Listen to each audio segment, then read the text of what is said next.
নাটোরের নাটোর সুগার মিলসে ডাকাতির ঘটনায় গ্রেপ্তারকৃত ৩ আসামিকে ২ দিনের রিমান্ড মঞ্জুর করেছেন আদালত। আজ রোববার সিনিয়র জুডিশিয়াল ম্যাজিস্ট্রেটের আদালতের বিচারক এম সারোয়ার জাহান এই রিমান্ডের আদেশ দেন। এর আগে রাষ্ট্রপক্ষের আইনজীবী আসামিদের ৫ দিন করে রিমান্ড আবেদন করেন।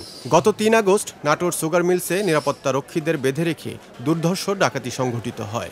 ডাকাতির ঘটনায় মিলের প্রায় ১ কোটি টাকার সরঞ্জামাদি লুট করে নিয়ে যায় ডাকাত দল। এ বিষয়ে মামলা হলে সিআইডি এই মামলার তদন্তের দায়িত্বভার গ্রহণ করেন। তদন্ত চলাকালে গত ২১ আগস্ট মামলার প্রধান আসামি সর্দার নাজমুলকে সাভার থেকে গ্রেপ্তার করে র‍্যাব ৫। পরে আরও ২ জন আসামিকে গ্রেপ্তার করে আদালতে তোলা হলে আজ জুডিশিয়াল ম্যাজিস্ট্রেট সারোয়ার জাহানের আদালতে আসামিদের অধিকতর জিজ্ঞাসাবাদের জন্য ৫ দিন রিমান্ড আবেদন করা হয়। শুনানি শেষে আদালত ৩ আসামির প্রত্যেককে ২ দিন করে রিমান্ড মঞ্জুর করেন।